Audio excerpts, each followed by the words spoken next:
hapon sa tanan. Welcome sa lain na usab nga edisyon sa atong programang Baranggayan dinhi sa RPN DXDX. Siguro nakahibalo na ang tanan kanang mga regular nga nagatimbaya nining atong program nga naa kita karon naga-broadcast sa Central Asia. Wala kita diha sa physically sa announcers booth sa RPN DXDX Jensen,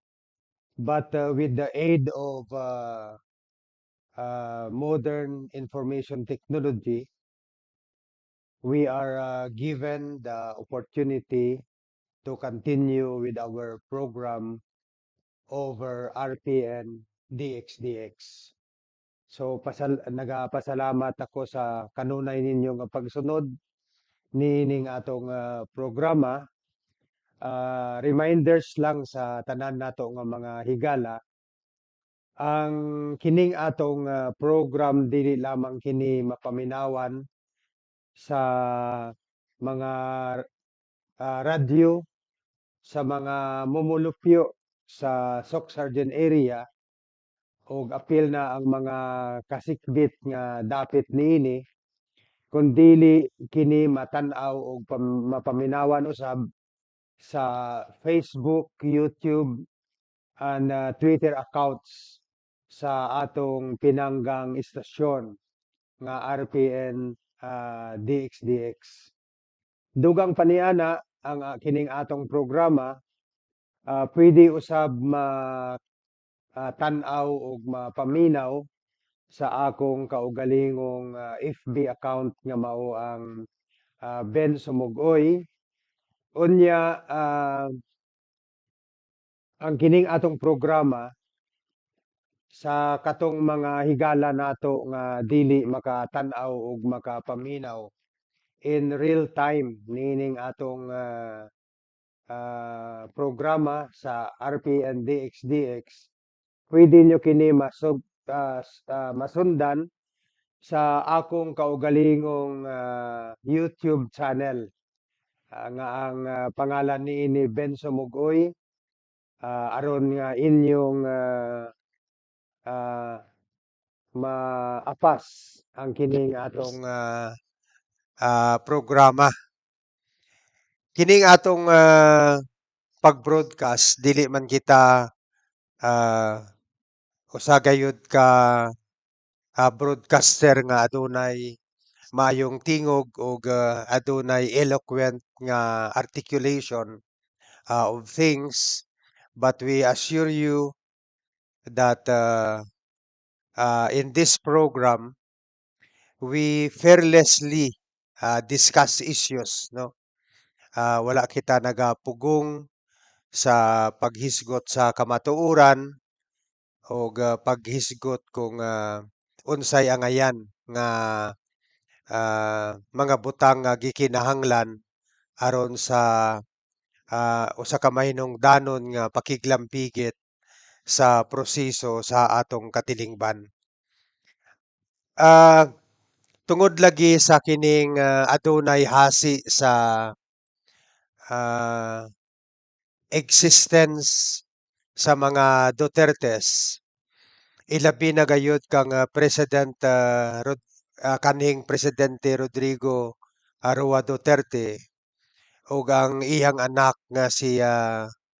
Vice President Sara Duterte nga adunay nagasagubang o kining ginatawag nga existential threat tungod lagi niining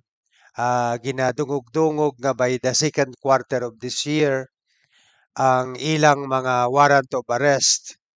ma-issue na sa International Criminal Court ug adunay sila nakita nga indikasyon nga si President Bongbong Marcos kining adunay tendencies nga mag-cooperate sa International Criminal Court. Ang usa ka gina-advocate sa mga Dutertes, ilabi na gyud sa ni kanhing Presidente Rodrigo Roa Duterte, mao ang pag-declare sa Independent Mindanao nga i-separate kini gikan sa Republic of the Philippines. Kini iyang dugang nga advokasya as a response to the existential threat that he is confronting uh, with the news that the ICC will soon issue a warrant of arrest against him and also against Vice President Sara Duterte. Giingnan niya nga drug addict si President Bongbong Marcos. Giingnan niya nga kini bangag mao kana nga dili makahimo og maayong desisyon ug ang iyang agitate ang mga military to launch in effect a coup d'etat and a power grab against President Bongbong Marcos. Kini iyang gilunsad ang kining iyang giingon nga dapat maging independent na o magseparar na sa Republic of the Philippines ang isla sa Mindanao. This is a very crazy idea and it becomes even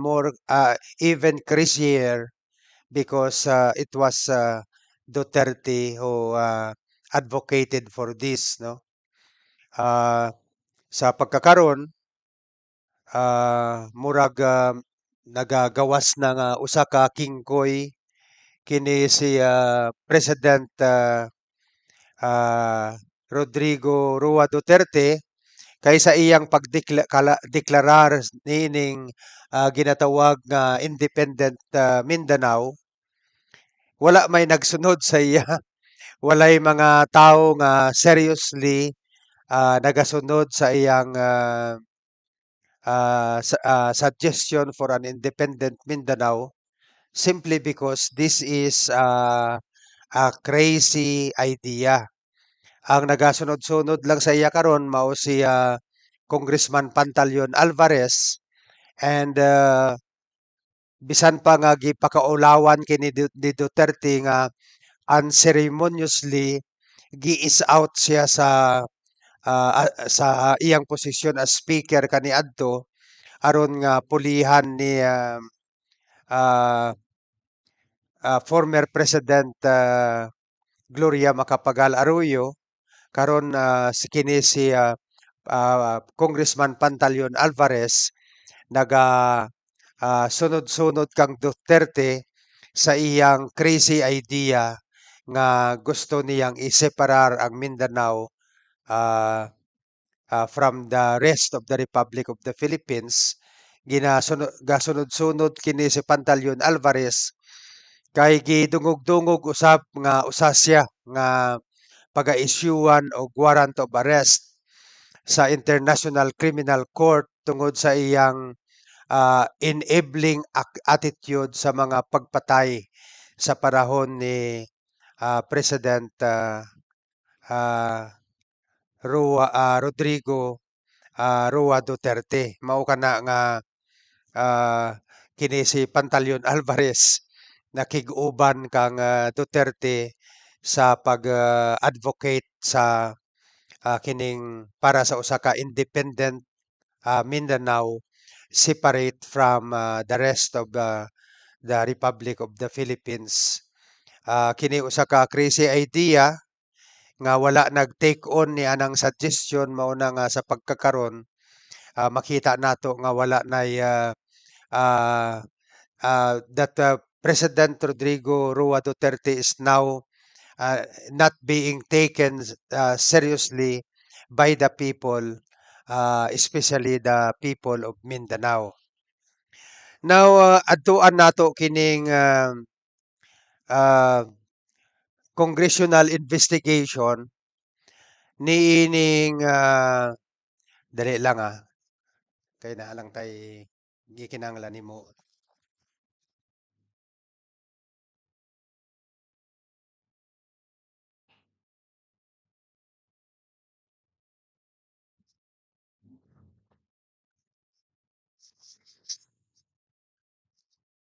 Balik kita sa atong programa. Nagapadayon ang investigation sa kining Transport Modernization Program sa atong gobyerno diha sa atong House of Representatives. Gipahiluna kining investigation tungod sa issue sa corruption nga attending this transport modernization scheme involving mga major transport associations and cooperatives with the connivance of corrupt officials from the Land Transportation and Franchising Board. Mao bitaw nga ato gayud gina-advocate nga i-appeal sa investigation kining Lagaw Drivers Operators Transport Cooperative tungod kay ah, aduna usab kini problema sa kining massive consolidation of transport association and transport cooperative sa Gensan. Kay ang gihimo manggod niining Lagaw Drivers Operators Transport Cooperative in connivance with the corrupt officials of the kanang Land Transportation and Franchising Regulatory Board diha sa Gensan mao ang paghanaw sa mga existing dugay na nag-exist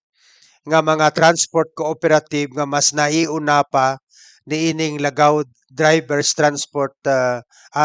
Lagaw Drivers and Operators Transport Cooperative o gihimo kini nga usa sa pinugos nga pamaagi. Pinaagi sa pagpangilog niining Lagaw Drivers and Operators Transport Cooperative sa mga ruta sa daghan ng mga ah, naka-franchise nga ruta sa daghan nga mga transport cooperative diha sa Gensan susama sa Mabuhay Transport Cooperative, sa Fatima Labangal Transport Cooperative, apil na ang kining Dunya Solidad Transport Cooperative. Nangahanaw kini tungod kay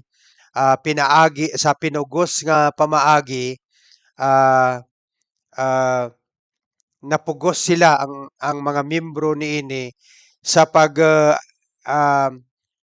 join o pag-appeal na lamang niining Lagaw Drivers Transport Operators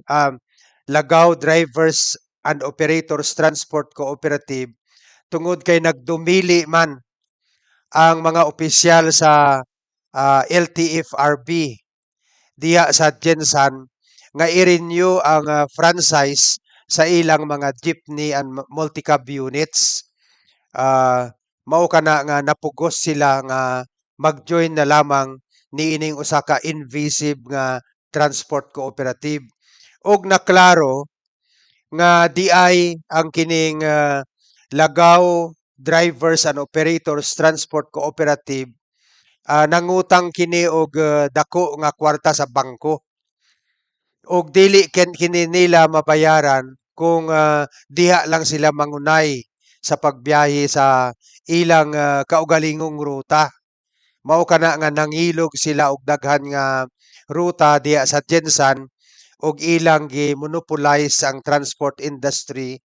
kay sa tan-aw nako ang feasibility study nga ilang gisumitar sa bangko nga maoy requisitos sa pag-release og dako minilyon nga mga loans nila sa usa ka private banks gi-appeal nila sa ilang feasibility ang pagbiyahe sa daghan nga mga ruta nga naka-franchise na sa daghan usab nga mga transport cooperative and transport associations diha sa Jensan. Mao kani nga dapat kini imbestigahan kay ilabi na gyud nga halimbawa ang kaniadtoan ay presidente sa Doña Soledad Transport Cooperative, dili nga sila gidumilian sa pag renew sa franchise sa ilang mga jeepney and multi-cab units. Gipaagi pa sa hasi ang presidente sa Doña Soledad Transport Cooperative kaniadto. O kini ang mga voice clips ni adtong nagahasi nga nagapaila nga usa ka NPA commander gisupitar ani kini sa kaniadtong mayor sa syudad nga si Mayor Ronel Rivera o kang kagawad Franklin Gacal Jr. nga kaniadto mao ang committee chairperson sa Committee on Transport diha sa atong sangguniang panlunsod. Mao kana nga tungod kay adunay issue sa overprice sa ilang mga units nga naghatag og kalisod sa mga beneficiary niining transport units niining Lagaw Drivers and Operators Transport Cooperative sa pagbayad niini dapat nga kini imbestigahan o ginahangyo nato si Congressman Tonton Atsaron nga i-facilitate ang pag-appeal sa investigasyon niining Lagaw Drivers and Operators Transport Cooperative sa kining kasamtangang investigasyon diha sa House of Representatives kay daghan na ang mga nasakitan niini tungod sa pakigkonsabo niining usa na karon ka monopolized venture sa kining Lagaw Drivers and Operators Transport Cooperative ngadto sa mga corrupt nga officials sa LTFRB diha sa General Santos City. So daghan man nga mga congresspersons ang deny nga sila may kalabutan sa kining pagpapirma sa petition for People's Initiative aron nga amendahan ang atong constitution, pero daghan naman gud nagagawas nga mga testimonya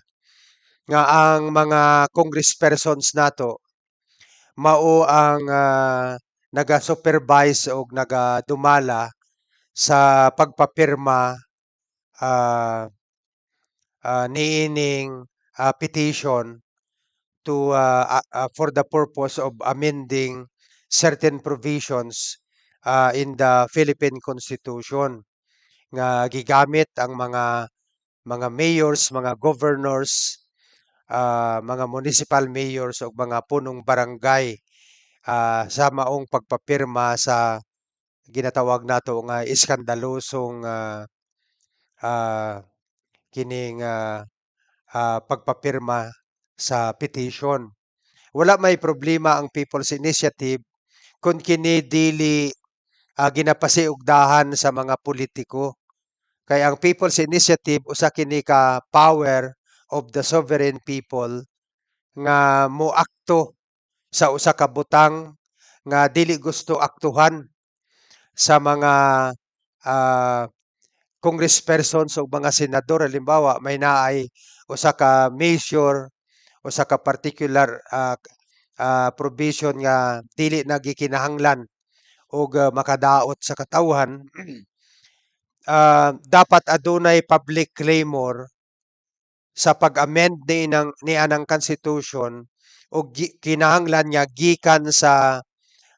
direkta sa katawhan ang paglihok niini, dili gikan sa atong Congress, dili gikan sa mga politiko, kay kining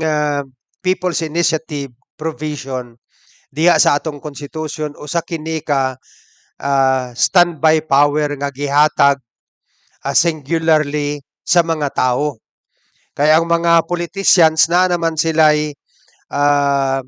ilahang decision-making mechanism. Mao kana ang House of Representatives o ang Senate of the Philippines. Diya sila mag-concentrate. Ang kining People's Initiative, this is a reserved power uh, uh, granted by the Constitution to the sovereign people. Dili kamo dapat nga manguna ni ana. Og ang usa ka ah, atong reklamo niining People's Initiative kay wala may public claimor o wala man kini nakapunting sa pag-amend sa mga provision sa Constitution nga ilang ginatuuhan nga apan sa atong economic development dinhi sa atong nasod. Granting for the sake of argument or granting arguendo nga ang kanang ilang giplano nga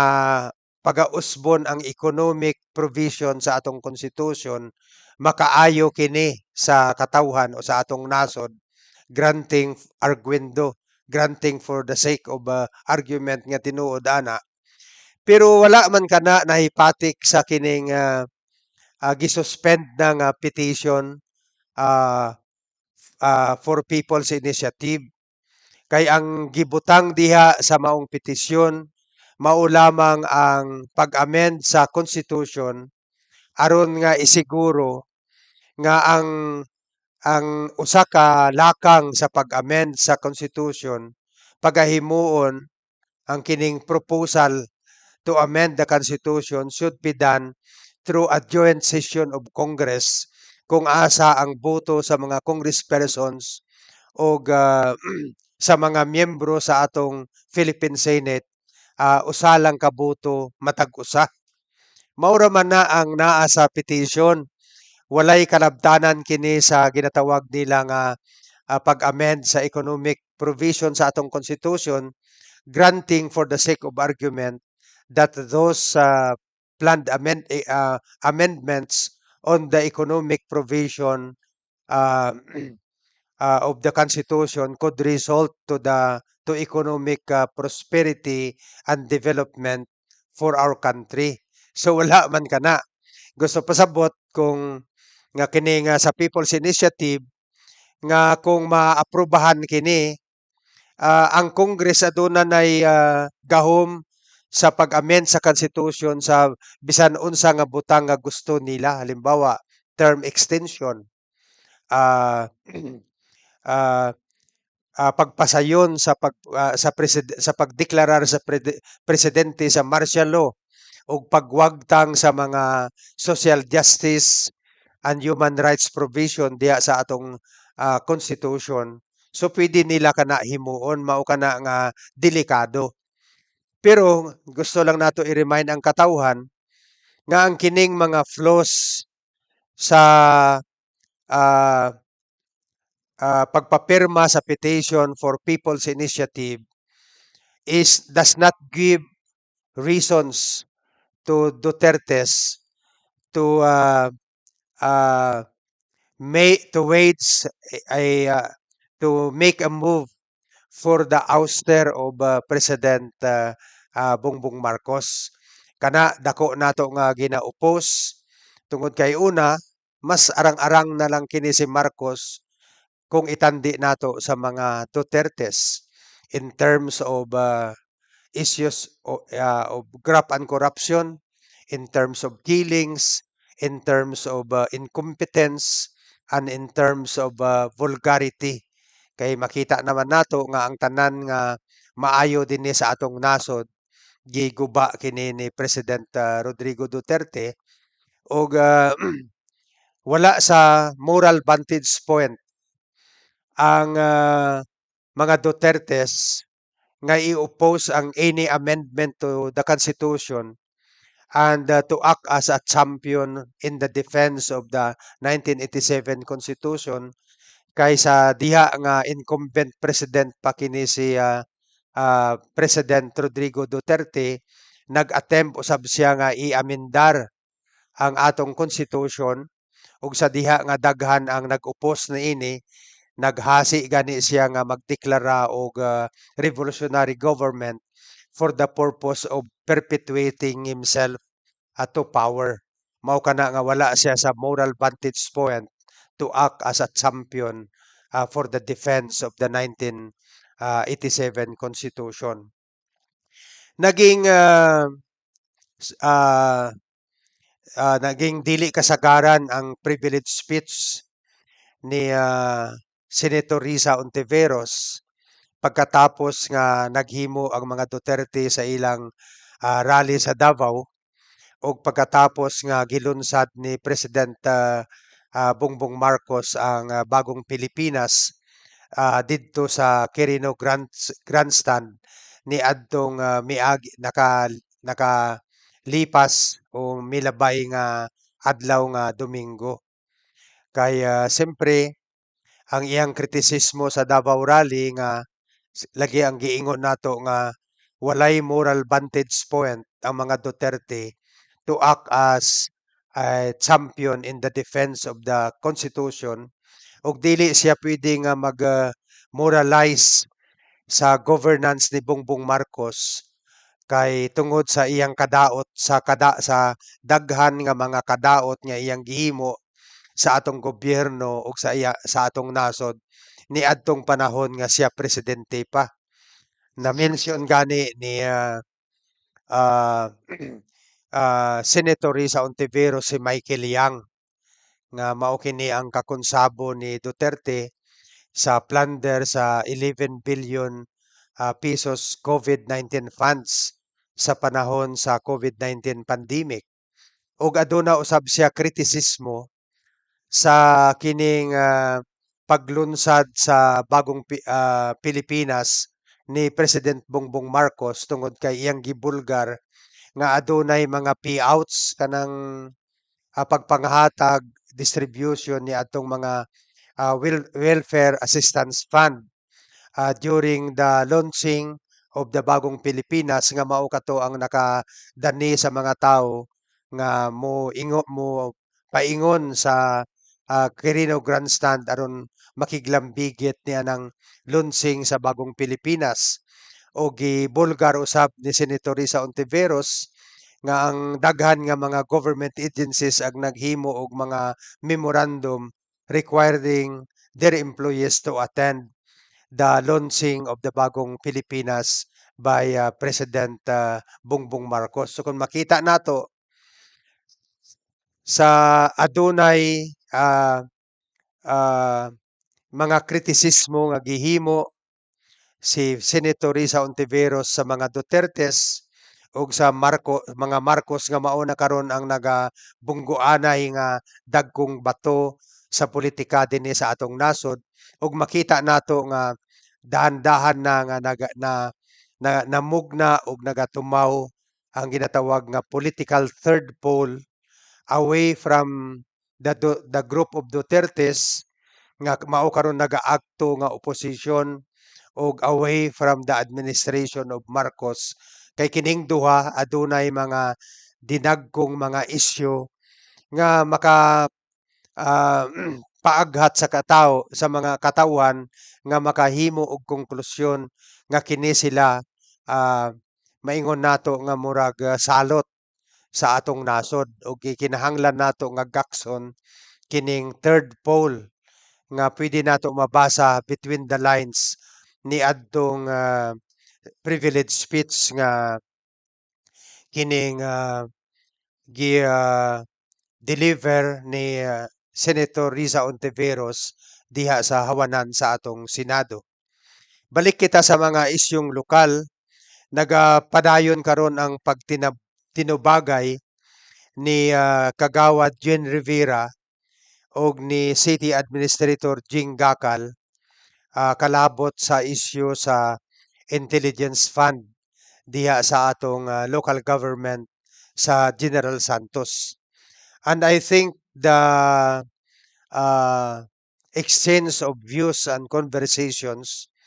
are becoming hostile as time passes by. Mauna nga mas maayo pat mas dili pa hostile katong away o konflikto sa katong traditionally managsangka nga grupo. Mas mainit o mainiton ang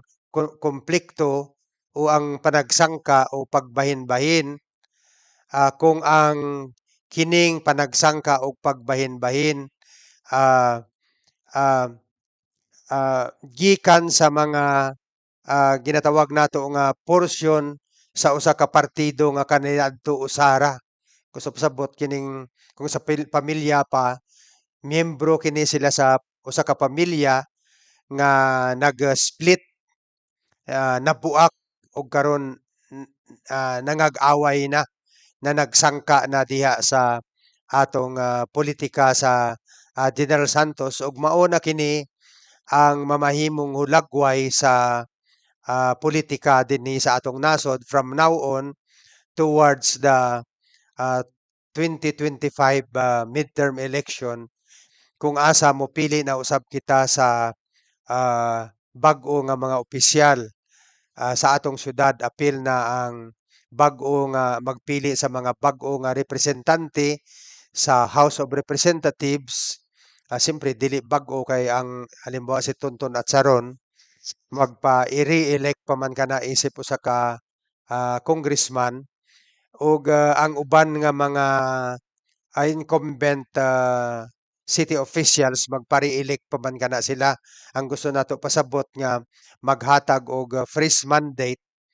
ang katawhan nining umaabot nga midterm election. Og ang kining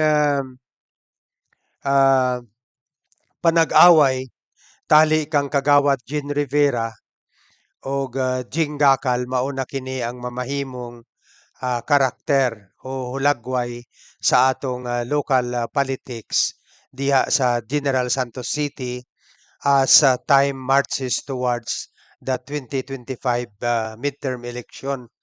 Og murag siyempre adunay mga relasyon diha nga atong murag na nagsubo ta halimbawa ang split between Mayor Lita Nunez and City Administrator Jing Gakal, no? Kay baluman kita nga kini si Jing Gakal political protege kini ni Lita Nunez kaysa diya nga nanahimong OIC Mayor si Lita kini man si Jing ang iyang nanahimo nga City Administrator og si Lita Nunez usab ang nanahimong rason nga kining si Jing Gakal midagan pagka City Councilor og midaog siya ah, niadtong I think 1987 local election og gikan niadto ah, sa taliwala sa mainiton nga politika diha tali kang Mayor Nunez og sa mga Antoninos nagpabilin nga loyalist ni Lita Nunez kini si Jing Gakal pero sa pagkakaron nabuak ang ilang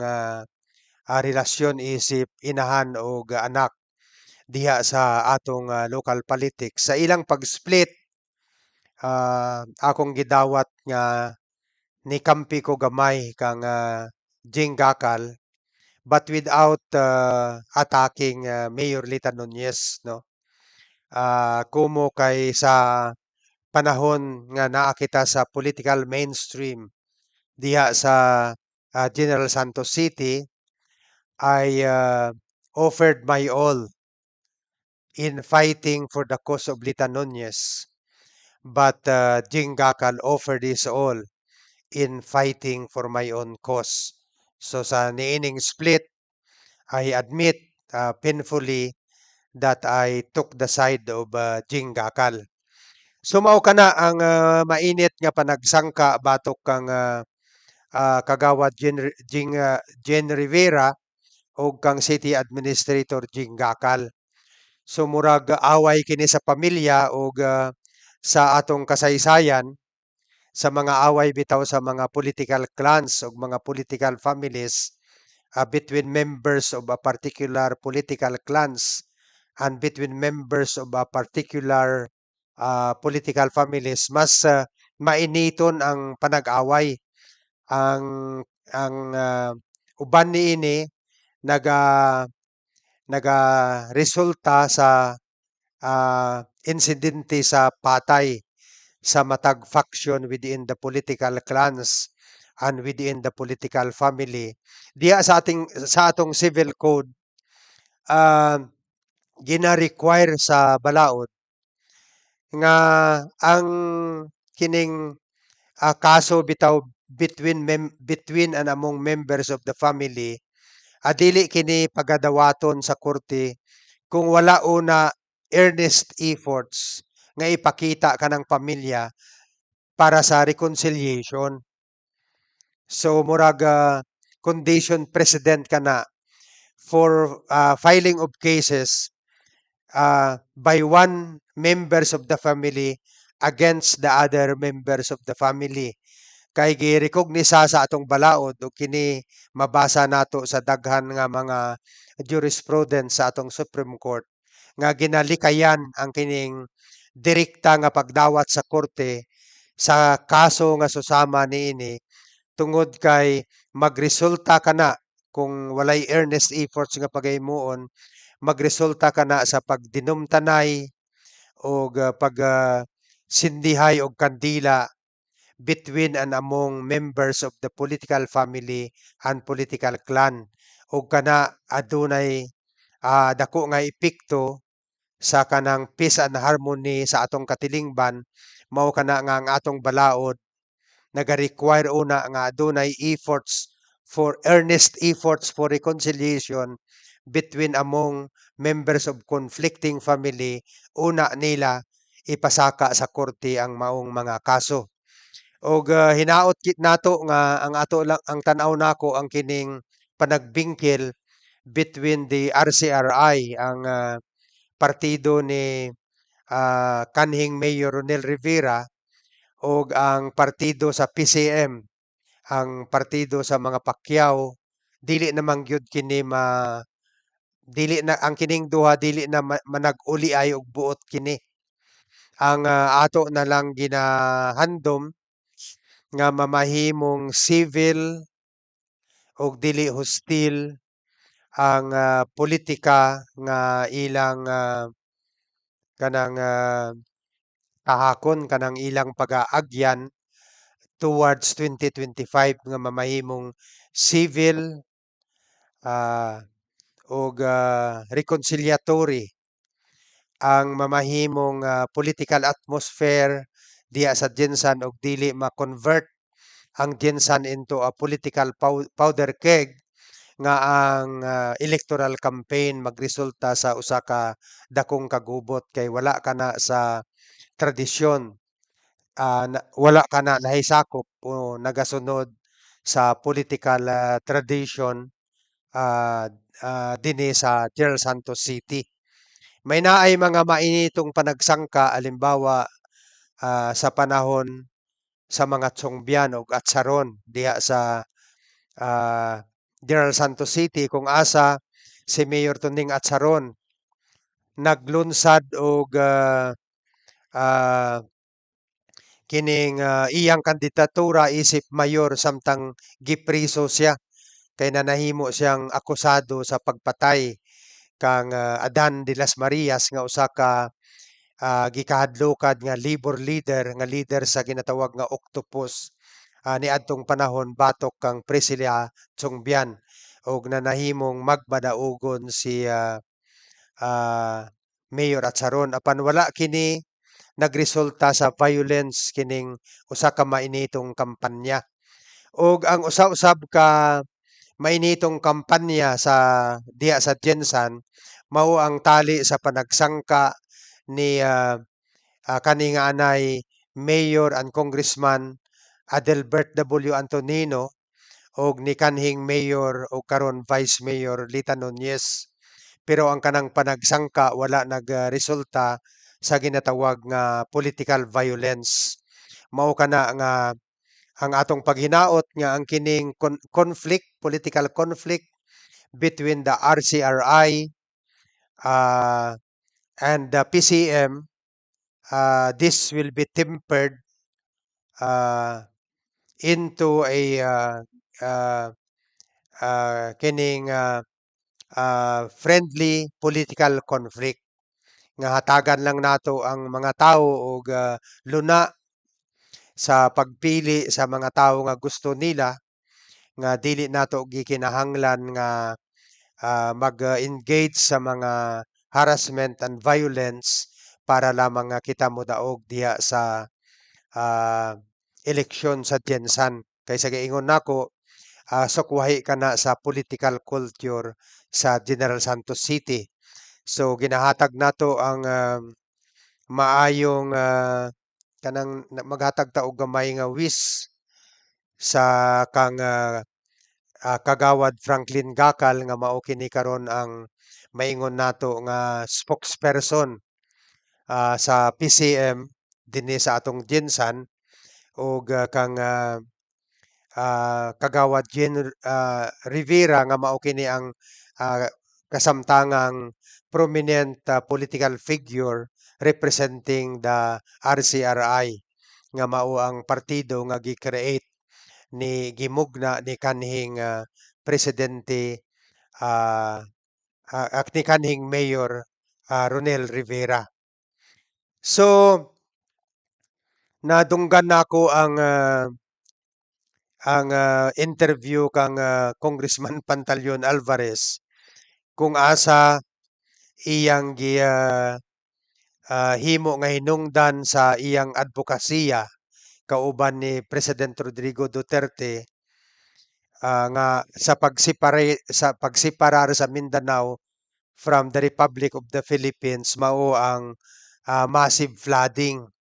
nga nahitabo diha sa ah, ah, daghan nga lugar sa ah, isla sa Mindanao. So siguro ambot nga nung nanahimo naman nga katawanan kining mga tawhana nga ila gi-blame si Bongbong Marcos niining pagbaha, no? Nga si Bongbong Marcos sobra pa lang siya ka usa ka tuig nga nagsilbi isip presidente, og ang iyang gipulihan mao ang rehimen ni President Duterte og ni kanhing Speaker Pantaleon Alvarez, ug wala nila gi-blame ang ilang kaugalingon nga unom man sila ka tuig nga nagsilbi isip naa sa helm of power dinhi sa atong nasod, nga pwede nila himuon ang daghan nga mga butang aron nga ma-cushion ang impact niining mga pagbaha. O kining deliberation o postulation ni Pantaleon Alvarez usa kini ka moronic ah, postulation nga wala giseryoso sa katawhan sa Mindanao. Kay una, ang pagguba sa environment sa Mindanao kuan kini historical, no? Usa kini ka produkto sa daghan nga mga dili maayong panghitabo nga may kalabtanan sa atong environment diha sa Mindanao. Ang kaniadto anay sa panahon ni Marcos, ang kining deforestation sa Mindanao, nga ang atong lumber were being exported to Japan and other foreign destinations sa panahon ni Marcos, kung asa naging ministro sa iyang kabinete ang tatay ni kanhing presidente Rodrigo Duterte, hangtod nga nahimo kining gobernador sa kining undivided Mindanao. Og ang katong tatay ni President Rodrigo Rua Duterte, usa ka lager as being admitted by President Duterte himself, nga nanahimo siyang milyonaryo sa high school pa tungod kay adunay sawmills o lumberyard ang iyang pamilya kaniadto. Ug siyempre ang mga laging nga ginahimo sa mga plaza ug sa uban pa nga mga laging concessions diha sa Mindanao ah, niadtong mga panahon. Ug siyempre ang epekto sa climate change. Mao kana nga dapat mas lahom-lahom ang postulation ni Pantaleon Alvarez. Dili nga ihapak nila kang Bongbong Marcos ang kining pagbaha diha sa Mindanao. Gani sa ilang panahon na feature ang korupsyon diha sa Mindanao kung asa giakusahan si ang pamilya ni Senator Christopher Bongo nga nagharang og more than 4 billion in projects sa panahon ni Duterte. So nga ang kining construction firm ni Bongbong Marcos mismo nga ang pangalan niini nakasunod sa iyang initial mao ang nagharang sa bilyon-bilyon nga mga infrastructure project sa ilang sa panahon ni kanhing presidente Duterte. Mao kana nga dakong sayop ang kining basol ni Congressman Pantaleon Alvarez kang Bongbong Marcos niining pagbaha sa Mindanao nga iyang gihimo nga hinungdan o justification sa ilang kining campaign sa pagseparar sa Mindanao sa Republic of the Philippines. By the way, ang ilang campaign wala pa naumpisahan, patay na kini. Tungod kay wala may mga takers nga taga Mindanao sa ilang advokasya nga iseparar ang Mindanao kay naklaro man nila nga self-preservation ang tumong sa mga Duterte og ni Pantaleon Alvarez kay kini sila ang ilang adunay hasi sa ilang existential sa ilang existence kumo kay aduna na may klaro nga mga indikasyon nga isyuhan na sila og warrant of arrest sa ICC. Bago kita magtapos atong pasalamatan si Mayor Lorely Pacquiao sa iyang paghatag og 26 million pesos alang ikatabang sa mga Parents Teachers Association tiya sa Jensan agig puli kini sa ilang pagpangulikta og mga PTA contribution nga dili na lang nga giingnan sila nga dili na mangulikta gikan sa mga ginikanan sa mga kabataan nga nagatungha sa mga eskwelahan dinha sa General Santos kay ang city government na lamang ang maghatag og pondo sa nagkadaiyang mga Parents Teachers Association para sa ilang mga project sa sa daghan nga mga eskwelahan diya sa atong syudad. Adunay appropriation nga 53 million para sa Parents Teachers Association ang local government under Mayor Lorely Pacquiao og out of this 53 million fund nga earmark for the activities of the Parents Teachers Association 26 million na niini ang release sa buhatan ni Mayor Lorely Pacquiao. Og sa laing balita naghatag usab si Mayor Lorely Pacquiao og pundo alang sa pagprepara niining Southern Mindanao Regional Athletic Association meet kanang panagsangka sa sport competition nga mamahimong host niining Ismaraa ang General Santos City gani nag-release na og 34 million si Mayor Lorely Pacquiao agig pag-repair sa bleachers diya sa atong Atsaron Sports Complex, sa kining mga roofings sa Atsaron Sports Complex, sa mga basketball courts diya ug sa mga bintana sa sports complex nga nanganguba na sa pagkakaron. So mao kana ang mga mayong balita diya sa General Santos City nga hinaut-unta nga mamahimong magmalampuson kining Southern Mindanao Regional Athletic Association meet kung asa ang host niini mao ang General Santos City. So hangtod na lang kita dinhi sundi kining atong programa sa Ben Sumugoy YouTube channel ug sa uban pa nga mga social media platforms. Daghang salamat ug maayong hapon kaninyong tanan.